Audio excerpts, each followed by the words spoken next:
That's not a comic book. Now that's a comic book. Let's go ahead and go on to the first trade this week, which really short, kind of hard to even call it a trade. It's more of just a single issue, a one shot, if you will. JLA versus Predators. So here's a goofy idea for a comic, right? I mean, comics are always kind of goofy, kind of weird, whatever. But the entire Justice League versus Predator, that's hard to buy. The Justice League is, a galactic level power. They can take care of galactic level threats, and they have multiple times. So a Predator, like you can set Superman up against Predator, you can set Batman up against Predator on their own, isolated, and I can buy it. But the entire league, that's hard to buy. That is hard to swallow. You gotta admit. I got this with the Green Lantern versus Alien book I talked about last time. So yeah, that is certainly hard to swallow. That being said, if you're willing to accept goofy comic book logic, and I don't mean that as a bad thing, just if you're willing to accept, oh well, technology is capable of whatever the writer wants it to be capable of. Alien technology is a get out of jail free card, comic book logic. What they do kind of makes sense. Little bit. So I mean, it is a basic Predator story. All the League members are being kind of, hunted down one by one by predators, or in groups, I guess. It's a really good panel. And then it's followed up by that, which is Kyle throwing up into a Green Lantern construct. So yeah, this is a really wacky idea for a premise. How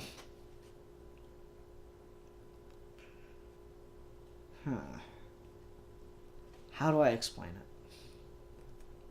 it? So they're not normal predators, obviously. These predators have been enhanced by alien technology, or genetically bred by alien technology, to mimic the powers of the Justice League in order to be able to defeat them. And they've been enhanced by the Dominion, which is not the Star Trek series that I've been... Not the villain from Star Trek, but another alien species. These are the Dominion, and this is how they've genetically engineered the Predators so that it can, do what Plastic Man does and turn into vehicles. And there's another Predator that can swim as fast as Aquaman, and there's one that can go toe-to-toe with Wonder Woman, and one that can go toe-to-toe with Superman, and one that can deal with Green Lantern, and one that can deal with the Atom, and yada yada yada. So the Predators were engineered as weapons to be able to attack and take down the Justice League, but they kind of turned on their creators, yada yada yada. And eventually, the Justice League defeats them by doing the old switching dance partners routine. And so each of the members takes on a different predator than the one that was designed for them, and they're able to defeat them that way. So it is really typical. I mean, it's got to be 90s, right? $5.95 is how much this book costs. That's pretty good.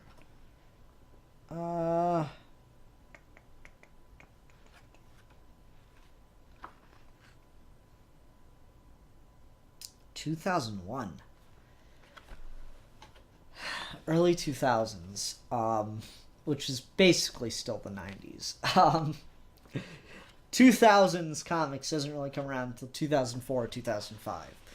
Um, so anyway, we have them all defeat the predators, and so it's a pretty typical plot. That being said, there are some parts to this that I really do like. Like, even though they're, not proper predators and stuff, there are some lines in this where they still act like predators, which is, to just generally be kind of dicks. So, like, they're all talking about a plan to take down the predators, and then Superman goes, wait, they're already here. I can see them. And so the predators decloak, and the predators decloak, and one plays a little audio recording. Come where you are, to hunt, to kill, which is something someone said earlier. So the predators are here to, of course, attack them, and that's how we get a big brawl where they all start switching partners. But no, there's a lot of stuff like that where it's like they're still kind of predatory. That sounds bad. So overall, I guess this, if you're a really big Predator fan, or just the wackiness of it does make you want to read it, go ahead. But if you only like Predator when it's good, nah. This isn't good. This is something to read if you just really, really want to. It could have been done significantly better. If you had a Predator manipulate the League into becoming weaker,